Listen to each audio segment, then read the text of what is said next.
And welcome back, ladies and gentlemen, to EU League. It is time for our match of the day. It's Navi versus Cowana Gaming, and it's two UK squads going up against one another. So there you go. Perfect here on the desk to have yet another UK representative in the talent team. There's a lot of them. At this point, there's basically always guaranteed to be one of us on the desk. You can't escape. These are good times. Very much so. And there we go. We got Des on here to help us out with these UK teams, as well as just, I'm here, UK, nothing. Hap's an honorary Brit. He's an honorary Brit. He gets asked for his opinion on beans on toast and how to make it properly, so that's how you know. By Veli, which is incredible. That's how you know he's a real Brit. That's it. NA, by the way. Love you, here we are, though, Navi versus Cowana. How about we chat about Navi first and what the team has to offer? Because so far, it looks like a lot. They defeated G2. They lost the secret, but that was the opening game of the stage. Today, they got a shot at an even better rank up. I'm going to say something quite weird here, and that's not new for me at all, but saying eliminate two of their games from the equation here, right? Week 1 against Secret, Doki came on interview and said, oh, you know, we didn't prep for this properly. We didn't really respect our opponent. That's entirely on us. Last week, they were against a team that had just received some really bad news. So look at G2 in week 2 on Villa. That's the one game I think at the minute that is really worth highlighting for them in their history. They went to G2's favorite map last year and slapped them, quite simply. They had some really cool setups coming out. They looked confident, even when Doki and Blur weren't absolutely on fire. You had saves coming in big. They've just got kind of multiple layers starting to form to this team that's really good. It's the sort of thing that we said about BDS in the previous fixture. On the days when they aren't fragging out, you've got players like Breeder that can step up, or Rafał can step up. It's a multifaceted team, and they're looking really rich right now. I think you give them a few more weeks, they're walking over 2 or 3 more wins, and suddenly probably #1 in the whole competition. It was unfortunate not get to see Navi at Invitational because, well, you know, that happened. Yeah. Europe, better luck next time, right? Cowana, though, on the other side, another UK team. Both of these squads coming up from the depth of the UK scene. Cowana from CL on here to really impressive heights in EUL. Yeah, and if you look at some of their losses over this particular stage, they've been very, very narrow losses. They've taken it to as almost close as you can, unfortunately not being able to go to overtime. And as a result, you know, the couple of 7-5s just mean that they are getting close to glory, and they don't get points as a result of getting close. Unfortunately, you just really got to go to the 7th round or an OT, and that has meant they've lacked a few points here and there. If you're able to get a win here against Na'Vi, it would actually tie you, and on head-to-head, you would overtake Na'Vi on the leaderboard. So that's a big thing about this matchup here today. Yes, okay, the win rate in percentage on that screen didn't look great. Again, though, very, very close games. They're just this far away from greatness. The unfortunate thing for Cowana is that they lost versus Vitality and versus G2. Yep. 2 teams that might really be big contenders in the top 4. That will not be so helpful. And then they lose head-to-head, even if they get the same points. That's the real rough part about it. All right, Will, we're going to see which map we're going to be playing on in this series, keeping our head-to-head for this matchup. Chalet! Finally! Our first time here in EUL Stage 2. It took until Playday number 4, game number 3 for it to happen. Cowana were banning Consulate away, so no more Consulate, at least for now. And because they picked Chalet, it means that Navi will start on the attacking side. Des, what's your take?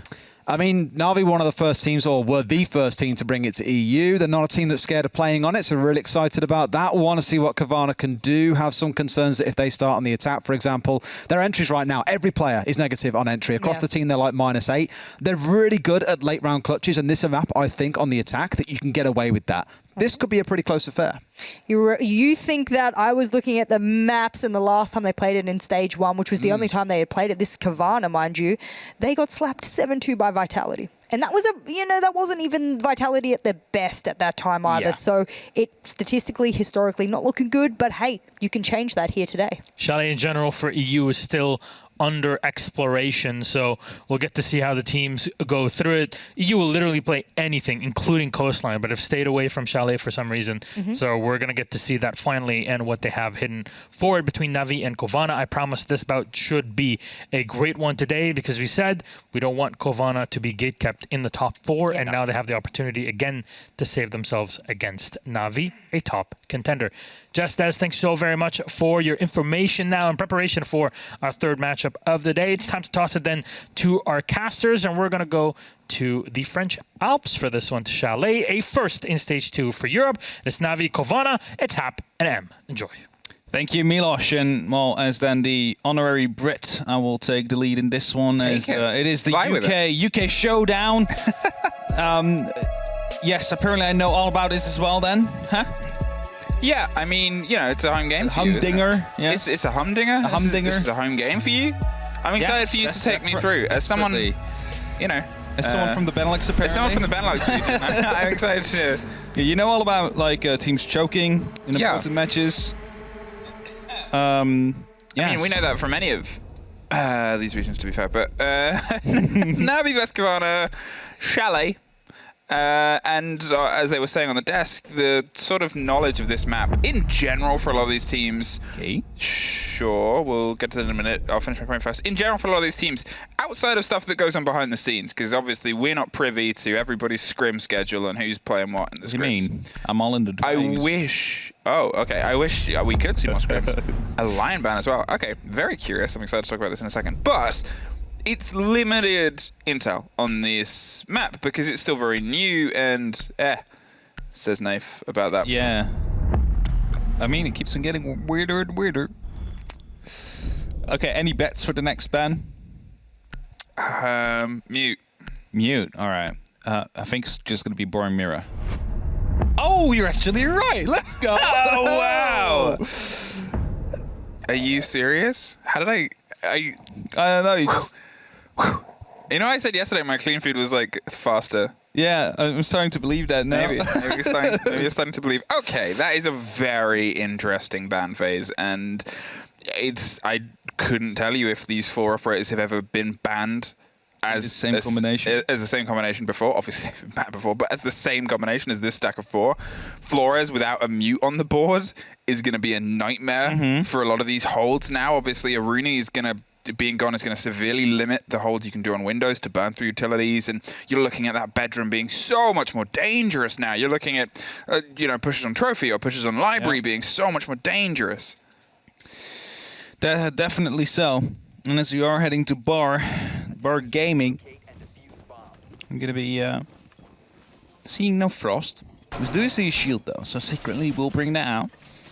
Going to set that up. Reversed, actually, on top of the staircase, so it might give you a little bit of a better angle than through that hallway. But we also see the clash coming out from Naif, and now it's going to be the interesting part here. He's going to be potentially rotating between the top and bottom floor as is necessary. Mirror window sets up to try and protect the library side of things. Looks like a very, very well thought setup so far. However, what we do see, box has not been reinforced yet.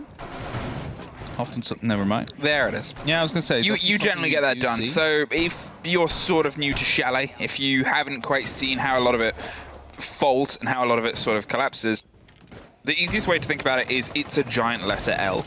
And you're sort of looking to try and cut that in the middle. It's that fight around that top end, just where the horizontal meets the vertical, where you're stressing most, where they've sort of got box reinforced. And because Fireplace in itself, that big, massive lobby is so tricky to sort of be in and have the control around when you need everything on either side of it. Yeah, definitely so. And of course, there is that one big pillar with the Fireplace in it. Surprise. That is, fully indestructible. There's a bulletproof bar. That is the safe space to play around to make sure that you're not being shot from the balcony or that you're not being shot from the door below. And that will be used, of course, to protect that mirror as well as Naif here indeed on that bottom floor trying to gain some information. Knows that they potentially want to move in from this side. And Gorgona, playing on that Zofia, has the utility to try and stagger the shield. But as he's playing this close around the corner, just simply going to be able to step to the side and make sure that no damage will be done.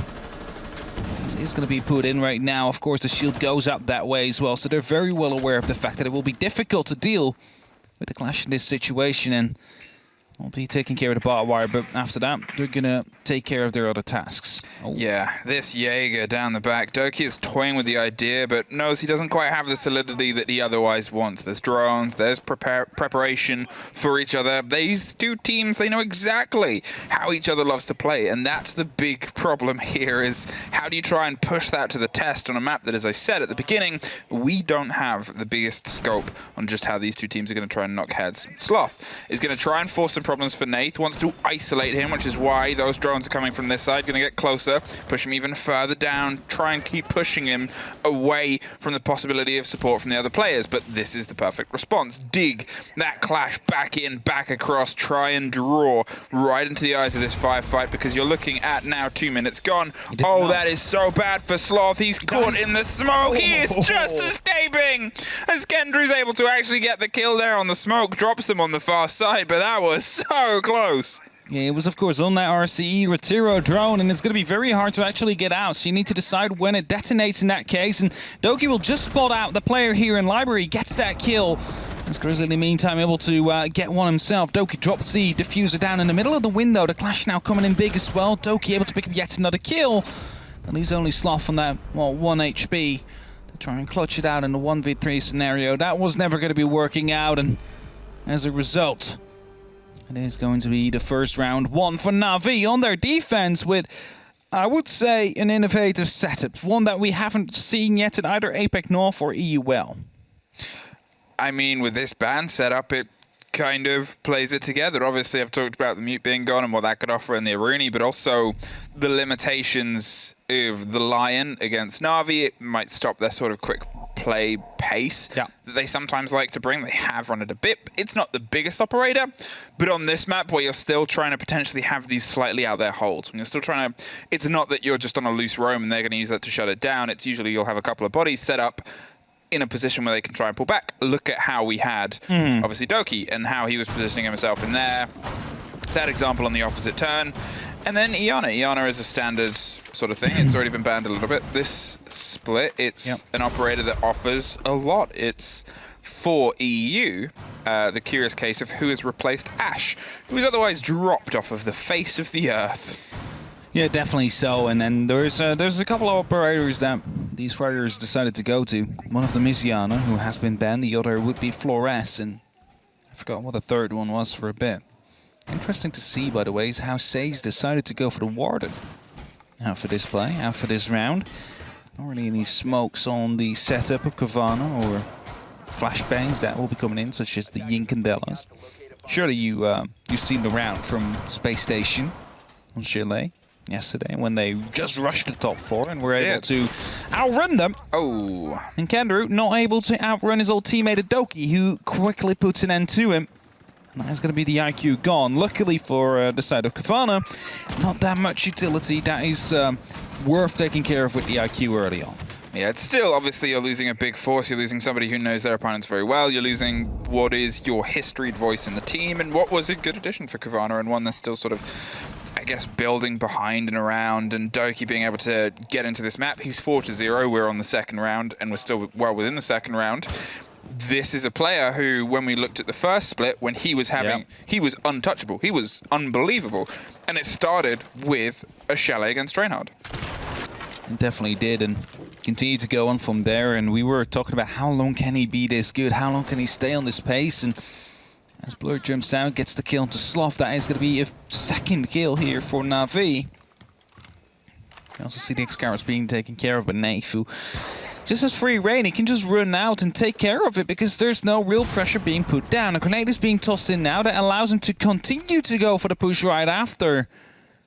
That means only one grenade left now on Grizzly that he has to try and use to potentially get rid of that one player that is just peeking out every single time. Nave, that is. Took care of the X-Scarabs.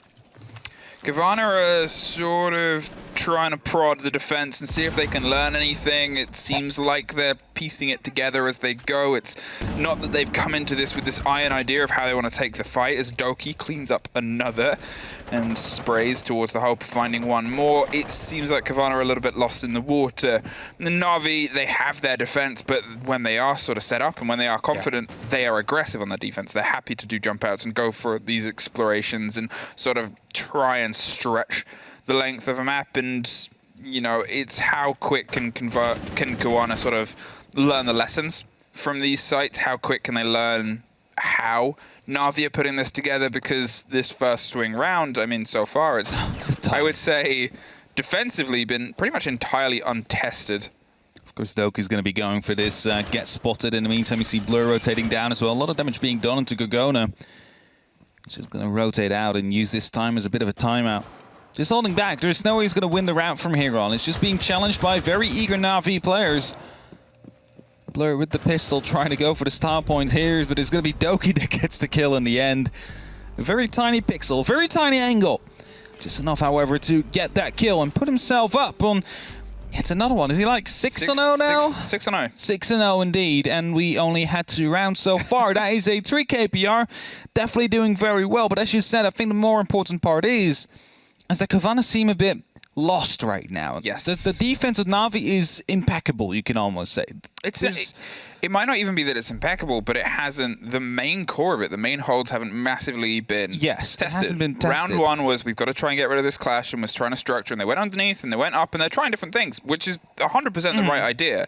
When you're learning, you've got to try different things. If you try and get blinkered, I mean, you can try and force your way through, but it's down to the team. That second round there as well, they were struggling to just get their entry. They were still pretty much all external when they were killed. What I like as well, though, from the setup of Na'Vi is these little things, actually. But what you saw in that first round with the clash, the shield will stagger to the... now I gotta say, right. It will stagger like this on the staircase. So to the left, that is. So even though that they were trying to put utility towards him, the shield would just stagger outwards. So they were never going to be able to put damage down onto him. These little things, they all help, of course, to make sure that that position is even more so powerful. And they will use utility on you, and then they realize there is no point using utility on him because we're never going to be able to get a shot down unless we're getting very close or going to be trying to flank around. And exactly, of course, what they tried with the Fluorescent Sloth, and of course wasn't able to get far due to the stun being just in time. I know there was a tweet about this the other day, and that the order is, it's now KDA, not KAD. Yes. Which threw me at first, because I was like, why am I losing this? And yeah, it's like, why did no one have a death yet? But yeah, so Blur also hasn't died. Blur is also still standing and sort of putting himself in this very solid situation where when you have Doki and Blur, if I'm going to talk about how much Doki lit up last split and how that was such a drive for Na'Vi, Blur as well was a terrifying force. And Blur came to life at you can say he's like the Avatar, right? When they needed the most, you know, first he fed him, but then he came back and he made sure that the clutches were there against VP. And from there on, he just lived up. Like, I believe he had like 0 kills for like 11 rounds, and then suddenly ended up on almost 20. There's Grizzly here with a almost free kill on Nave. They're on the site already. They're going to go for a plant, and there's no way Na'Vi know. Where did he enter from? Okay, well, I said Cowana are a good team at reading and trying to evaluate how they can take it. This is the perfect example. Sloth suffers on the way out the door as save sprays over the top, but as Kendra and Grizzly with the cover there, the uncooked grenade goes to the bottom to give themselves a few more seconds and make sure nobody swings Solarium for revenge. But with Cowana getting secretly, we've gone from a flawless to a flawless back to front, and Cowana, for the first 2 rounds of trying to study and find a weakness, this time it was painted onto that defense. They read it like a book indeed, and they instantly made use of it. They just rushed in from the first opening they managed to find, got the one person on site who, of course, is on cams, because it's supposed to be a safe space. It's supposed to be a safe haven. As a result, got picked up, and Cowana had site control, and suddenly you have to go as a retake for Na'Vi. And that's something we said. Their core hadn't been tested yet. You can also say it hasn't really been tested now, because it was just a straight like stab into the heart of the site, and they managed to get that plan down without any resistance at all. And Na'Vi lose their first round as a result. Cowana 2-1. Now going back to Bar Gaming. This was the site that we played first, for those who are just tuning in. Back then there was a clash on the board, which is now not there, due to the fact probably that it gives opportunity to Cowana to counter and adapt to that, as they probably would be expecting one to be there. But the rest of the setup seems pretty similar. We see the same mirror window setup. We see probably the same shield on top of the library stairs that has been reversed. That, of course, is being, or attempts to be countered by the Twitch that has been brought to try and find a way to get these mirror windows out of their sockets, and with that, allow them to be challenged rather than, well, the godly gadgets they would otherwise be in such a situation. Doki, he's still looking for a little bit of revenge. How dare they kill him on his 6-2-0. Now he's going to see if he can start putting those numbers back down. That is an early take from the Twitch drone there, and this is what I wanted to see, is this adaptation. How Cowana have learnt the lessons and started to drive them against Na'Vi, because you go for an entirely fresh take for some regards against a hold on game day. It's learning. And, you know, you can lose the round, sure, but as long as you take something out of it that you can try and apply, because you know chances are you're going to be back there. You're going to have a double down, especially if it was the first opener, especially if it was successful for Na'Vi. And this is the adaptation where all the lessons you learned in that opening 3 minutes, you've now got another 3, hit the board, see what you can do with it. It definitely is, and with that you take care of the mirror window that will be able to, well, attack you if you're going to try and hit the side directly. Now all they need to do is hold off the library. Maybe they're going to be able to outgun them if they would like to go for an execute, because it's just saves now that is in sight with some shotgun holes that he can try and hold. Gorgona can hold off the library here, and that makes it so they cannot use the hatch to their advantage. There is somebody underneath Gorgona as well. They have the angle and they're ready to try and put fire on him if he goes for a bit of a hot aggression here, and that's always the risk, because you have to draw some attention against saves here. You've got to make sure he's not able to rotate. He's not able to try and cause some damage. He has the C4 in pocket. It's a mirror's dream is to sort of be in that lock-off position where you can really just deny entry anywhere with all the vision and with everything else that otherwise plays into your favor. So Cowana, they're sort of stacking themselves up pretty heftily here. They're going to try and rush against the back line of this hold. They're going to see if they can just force their way through. They've got a rough idea of the count of the bodies. They've got an idea that there's generally a couple of them working above, but there's still this core back line, and it's actually Doki that is the one that is able to open it up there. The spray across the top. Nath, he went for a very risky play there. He was like, well, this is going to, you know, I've got 5 seconds of this before it explodes, so let's take 3 and see if I can swing over the top of it. Almost got him killed, however, there. Stuff now coming around. Doki is near the hallway as well, and surely this will give some information out, and Doki fails to kill that drone. He will be holding the angle, knowing that surely someone is going to be peeking that. Some concussions are coming in at the same time as well. Covana's trying to go for an execute. With 30 seconds left, they need to jump the window. They need to get the plan down. Yeah, and Sloth, he's not able to quite burn his way in. They still have this back line. They still have this entire hold on the backside. Gorgona hasn't been able to get in, but Kendrew is driving his way through. Sloth on the cover, and inside the smoke, it's the mirror that we talked about earlier on. Pops off and pops around on the close corner to see if they can get this body. It's a very to-the-limit spray there, but it is still this back line that is suddenly shut down. Sloth, and a little bit unchecked, found the aggression he was trying to muster before, and Cowana dig through just when they had run out of time, pretty much. I was going to say, I'm so confused at what just happened. I thought it was surely more defenders left alive, but Cowana completely outran the defensive side, and Na'Vi, as a result, not able to hold on in the end. The mirror desperately trying to get a kill here and a kill there, but didn't realize that one was that close on the door. Another one was that close on the door. Got him the round, and with that, Cowana now 2-2. They have drawn it all up, whereas Na'Vi was leading early on in this game, 2-0. Heading back to that top floor. It was the second site that was, well, very difficult for Cowana to approach. Let's put it up like that. They didn't really get into the building, or they would be shut down already. They tried to open up with some Excaros, but every single time they did, it was, you know, Knave swinging around, using the SMG-11 to take care of all the Excaros pellets. And as we see here, the replay again, saves, takes out the Maverick. Then doesn't realize one just snuck in underneath. Swings in from the door, gets the kill. Sloth that was. Headed down onto the other defender already. As a result, able to get those 2 final kills on his name. As we head into round number 5, the action phase has started. Seeing very similar setups compared to what we saw before, like similar reinforcements, making sure boxes closed off, making sure that, of course, there is a little bit of cover going in towards the library side. All, of course, to make sure that you have the opportunities to challenge if you want to, because that is basically the game that Na'Vi is playing right now. They're challenging a lot of these angles, a lot of the, well, high contestion zones that Cowana want to take. Now, for all that we said, Doki and Blur are able to open us up with a lot of aplomb. I think it's the sort of spread of Cowana, otherwise, where everybody apart from Anarchic is bringing in an even balance of kills. Anarchic is obviously, he's your support, he's your planter, he's the one that shouldn't really have to be taking the fights if everyone else is doing their job. And maybe this multifaceted approach is what's working for Cowana right now. They're able to sort of find a way through. They drove themselves on the first, and here they're bringing on that momentum behind them. There's Sloth. Cowana wants to hop in, hops around the corner, and that man's blind and reloading, and he's an easy pickup now. It's a C4 underneath, does a little bit more damage, but they have learned.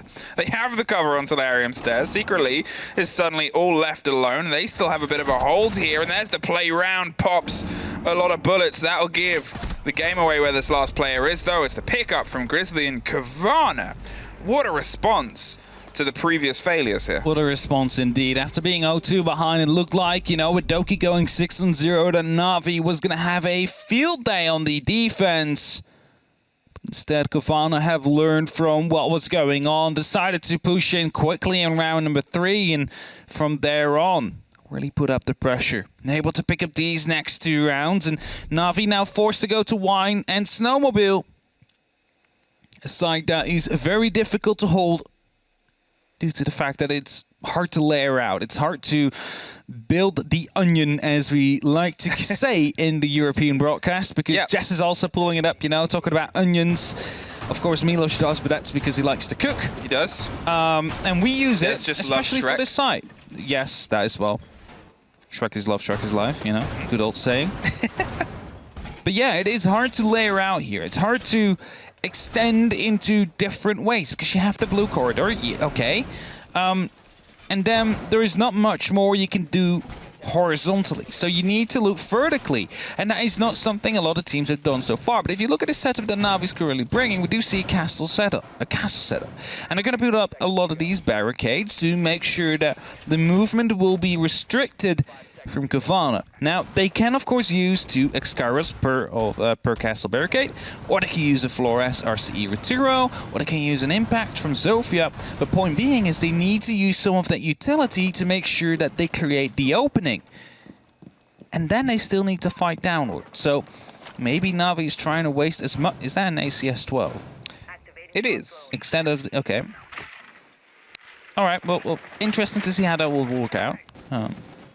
Well, look at this. I mean, Cowana, they're a team that they have no hesitations pushing something directly. You can see they've got the Twitch drone. They're going to open themselves up a bit of an angle here. Grizzly has the cover to make sure that they don't get immediately taken out, as Cowana does some of the busy work higher up. There is this roam, and as we said, Fireplace, it's such a big open space. It becomes so risky to try to hold on to it for any long period of time, especially when there's a lot of pressure coming against you. But I guess they have the fact that Cowana aren't throwing a lot of pressure this way just yet. It was only really that singular player who's now pulled off. They're sort of directing their intel and their idea as they're, you know, passing this intel back. I like how they have a Twitch drone on the side actually guiding where the Maverick still needs to do his job, because it's quite dangerous to get the right lines here, because, you know, you're basically very stuck. It's not like the plateau that you have on Clubhouse, where you have a lot of opportunities to go away. Sloth is already in the side, I believe, and Kendra as well. Yeah, they just dug their way through the back. They hit that hard, and Nath was there, luckily, to try and offer some counter towards what almost turned into another flood down the site. Might not know the close body on the right, now does.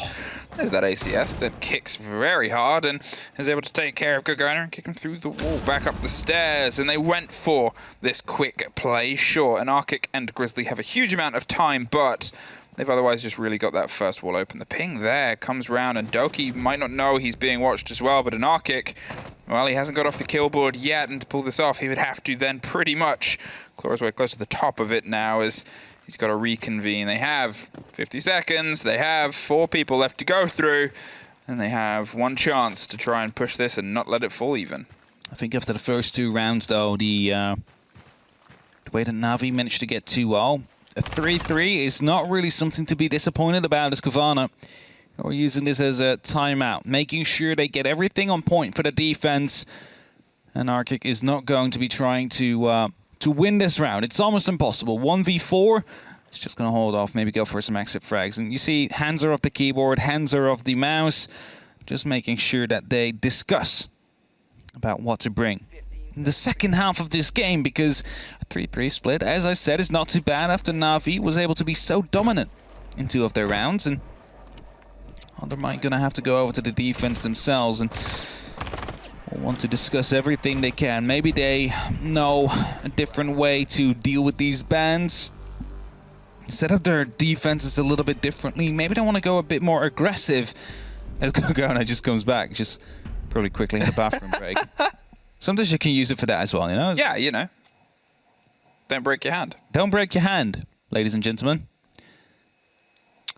Only when you call a tactical timeout, by the way. Yeah, so that only happens. For those who don't know that story, I know we told it at the beginning, but it's worth repeating because it's that ludicrous. And I hope they have a quick recovery, but a Benelux player on a tactical timeout went to get up from their desk and hit their hand and broke. Yeah, so people were like, did he smash? Did he rage? But no, what happened was KVM called a timeout. Yep. And Activity was like, well, I guess we can just quickly wash our hands, you know, warm them up. Some people do it that way. And he got up quickly, but by getting up quickly, he hit his fingers on the edge of the desk and broke one of his fingers. So they extended the timeout with their own tactical timeout. And then afterwards, he was like, I think I broke my hand. And then the people were like, nah, no way. Afterwards, he posted a picture of him being in a cast. In a cast. Yeah. So it was definitely true. So be careful, ladies and gentlemen. Be careful with washing your hands. Safety first. Safety first. Okay, 3-3. Cowana, it didn't look like you might be able to pull it, but then suddenly everything started to switch to your favor. And now you've got to try and do, I guess, what Na'Vi struggled at points is to control that aggressive push, because you assume Na'Vi is going to direct themselves probably behind Doki and Blur, probably that as the front of the push, and see if they can get themselves some of the direction, because they are a very good team at attacking this site. They're, or this map even. They're very good at pulling apart holds as well. They'll sort of isolate a player and make sure that they can cause some problems for them. They know exactly where they need to be, and the communication and coordination behind it is very good, generally. Generally, indeed. Opening up quickly, trying to get some grenades in already early on. Might just have gone Gorgona there if he wasn't paying attention. It was a very well-cooked grenade, and Gorgona just in time realizes what was going on and managed to rotate into safety. Phone calls are going off, drones are being hacked, a lot of the utilities being used by Na'Vi to at least allow Doki to push up, and he'll do so now. Gets a little bit of team damage, but that is not the biggest of deals. Needs to take care of the player in the bathroom, and as Blur now has joined him, and it's going to be Blur exactly who does that. Even though they get stunned by the Yokais, they do manage to get the down into Gorgona, and that will be a very, very welcome one. Yeah, the Yokai was trying to offer some support, but they still pick up the kill. You can see Nath had the cover there on piano as well. There was really nothing or nowhere Gorgona could go at that point. Na'Vi, down. Yeah, as I said, no, but even before that, they'd taken over piano control. Now, obviously, a fantastic take there at the top, and this is exactly what I meant by Na'Vi. They're so good at isolating a player. Physically, you could see they set that up in a sort of three-storied thing where they had that Solarium window presence, then they had the entrance onto piano, and Doki could drive up to allow the swing in, and then from that point onwards, they had the take, and they had the pick up on the trade if it had to come to that. Then they build behind it, and then they keep themselves going, and they do it consistently. They do it with the pace that allows them to drive themselves closer and closer as the pressure now starts to come across this back line. Remember at the beginning I said there's this conjoinment of the L. Well, this is the tough part, sort of crossing it, getting around all of this utility over the top. It is the toughest part of this journey. It is definitely, and as the Cowana members are starting to fall back slowly, will be Sloth. He gets himself stuck in the library. There is no way he will be able to get out of this. Of course, there is the hatch he can use to drop, but His position and his role will be to sit here till the very bitter end and try and stall as much time as possible. But that time will not be much time as Doki picks up the headshot onto Sloth quickly and swiftly. And now it's up to Anarchic and Kendra both will be able to cover off one of these hatches. But as the Retiros are coming in, a lot of the information will already be given away, and especially Anarchic's position. He's about to get peeked as well. They are trying to get some information in. The Gon 6 will be able to take care of some utility with 2 downs are coming in. Doki then swings in together with saves. Both pick up a kill. And then Na'Vi managed to win that round that they managed to set up for themselves so well.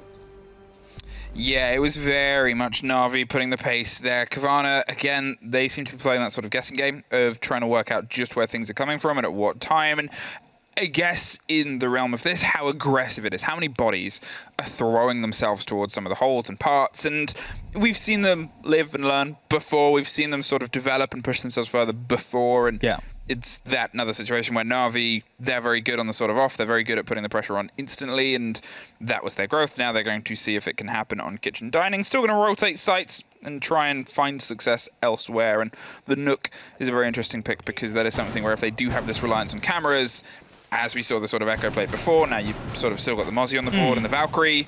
That could be that worrying change for them. That could definitely be, and especially if you saw the way that Cowana attacked the site themselves. They just managed to sneak up onto the site with 4 members and managed to take the site over, get the 1 kill onto the Valkyrie player. Now you have a Nook on the side of Na'Vi, who of course moves quite silently, has the opportunity to not be spotted by these cameras. Now, there is a lot of that util operators that you were talking about, Mozzie and Valkyrie on that board. The Nook allows them to try and sneak around it, maybe even take a direct jab at the side as well, or try and rotate that around of maybe trying to go for a bit of a split push, making sure that the top floor is going to be a bit more... That's an interesting shield. It's just... Very aggressive shield across the outside, but it's an aggressive shield mainly.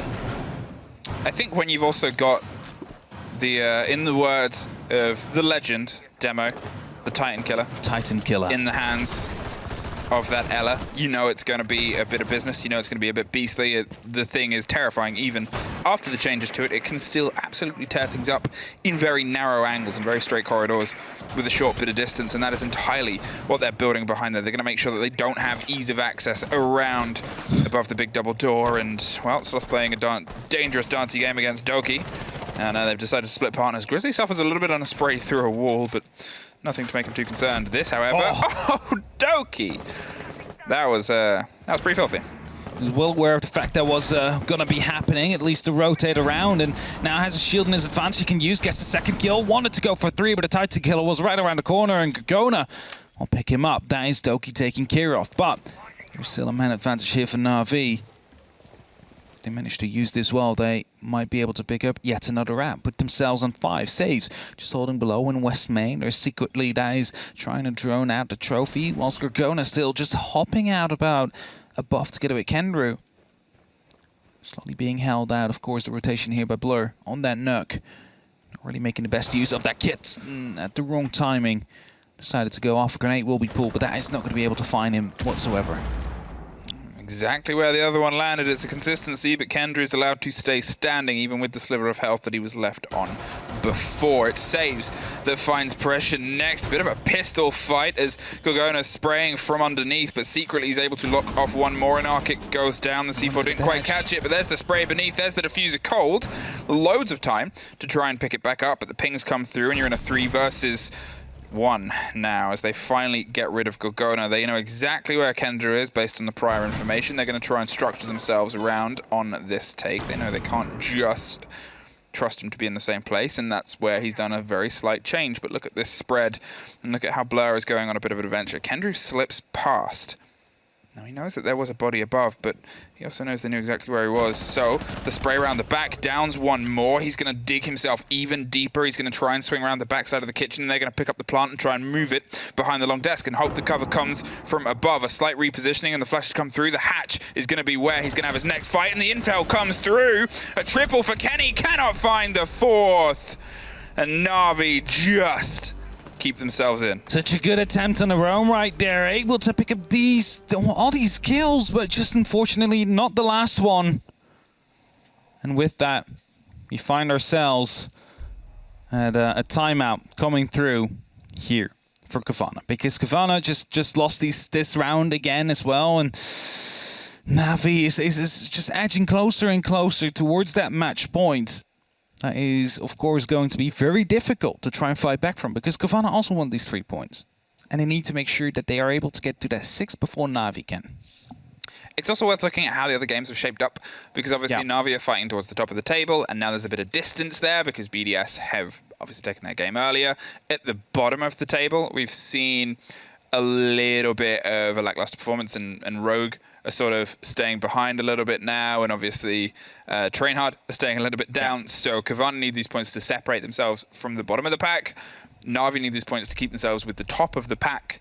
And it's that sort of risky situation where this is a game where they know each other very well. That's why we're seeing a big exploration of pretty much every aspect of Siege.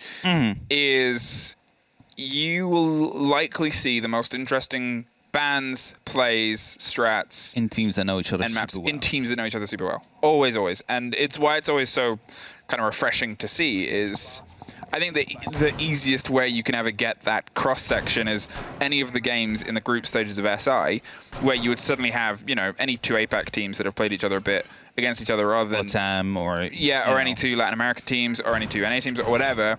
Those games had such a different... Like, all of them were statistical anomalies in terms of, like, bans, in terms of map selection, in terms of whatever, because of how well they know each other. And it's the same cross-section here. Definitely. There's just a lot... Laugh and the unlucky coming in. What did they lose?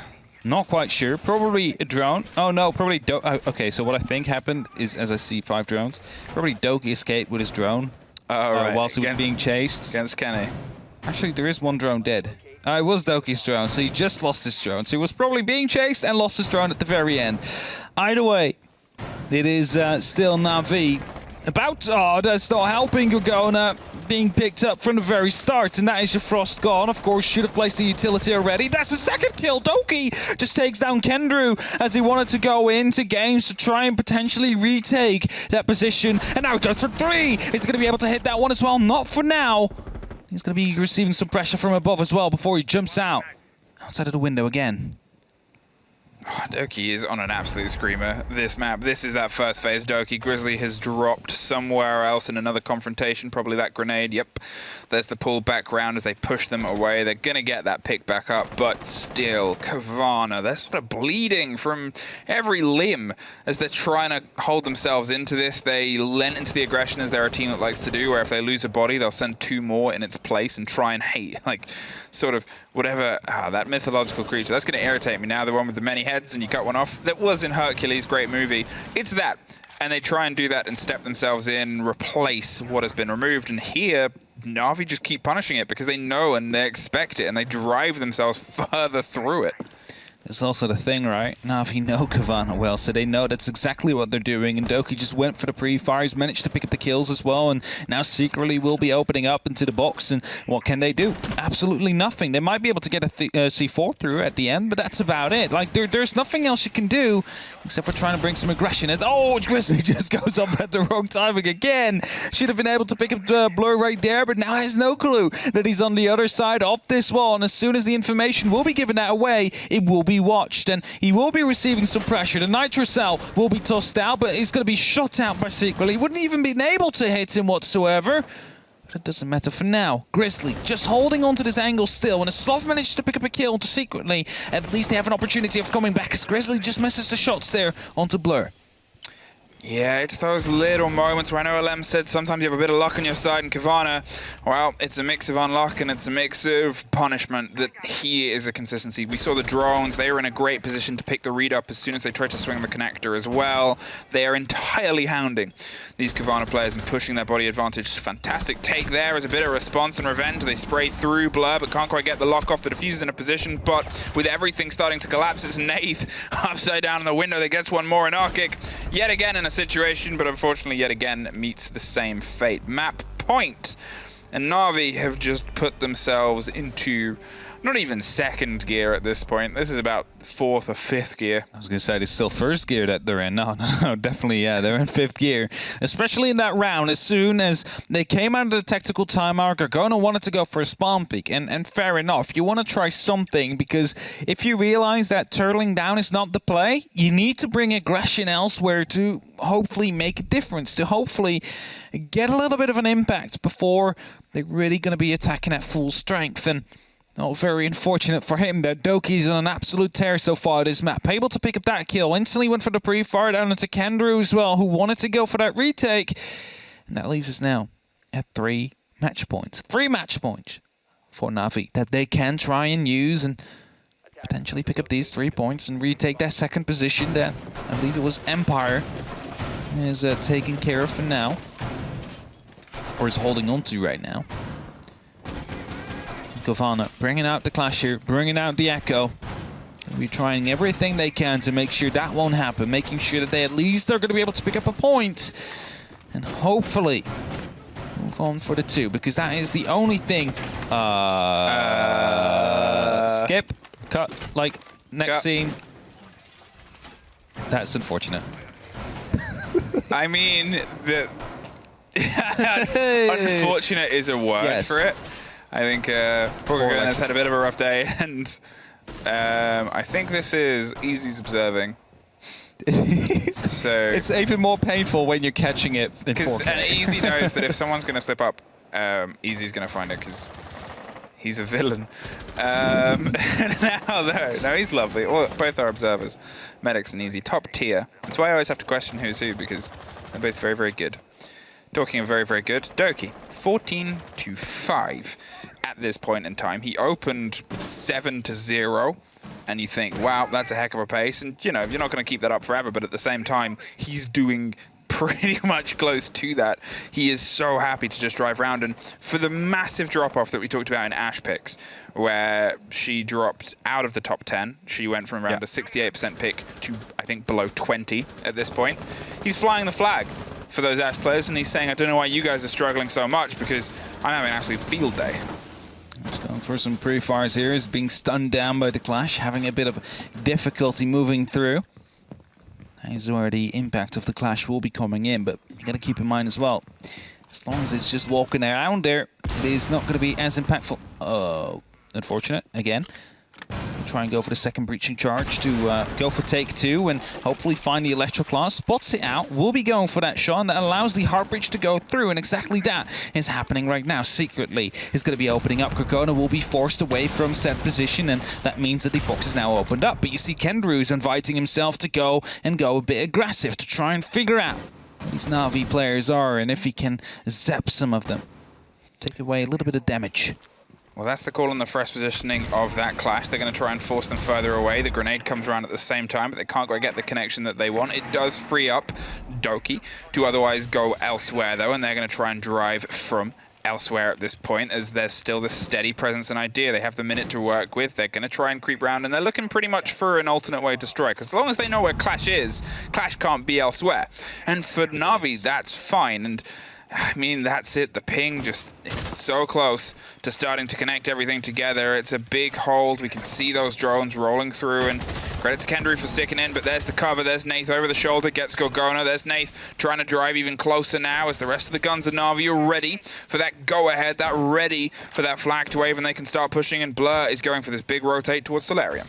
It's going to be going all the way around as, in the meantime, smoke canisters are being tossed down to try and stop this approach of Na'Vi, the potential final approach. And Blur in a very key position. Sloth, however, seems to be aware as he is going to be trying to shut down this rotate. Manages to do so as well, but saves in the meantime, able to pick up another kill. Sloth will be able to pick up the double. Now needs to find 2 more. Kendrew's going quite low. Sloth managed to pick up the triple.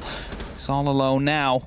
5 seconds on that clock to trying to go for the diffuser. It's a quad. The diffuser's going down still. Nath is sticking it. 2 seconds on that clock. Sloth needs to hurry. The timer hits 0. It is going down. Is he going to go and try and pick up that final kill? That is the true question as he's backing out of the site. Manages to succeed. It is now Nath that is in relative freedom, relative safety as he's trying to fall back all the way behind the pillar. Can Sloth clutch this? Can he go for the ace clutch as he is cutting around these corners? He is cutting the pie, but not well enough. It is Nath that finally gets the kill. And it is Na'Vi that take the win, but such a good attempt from Sloth on bringing that one back. Yeah, almost pulled off the ace clutch.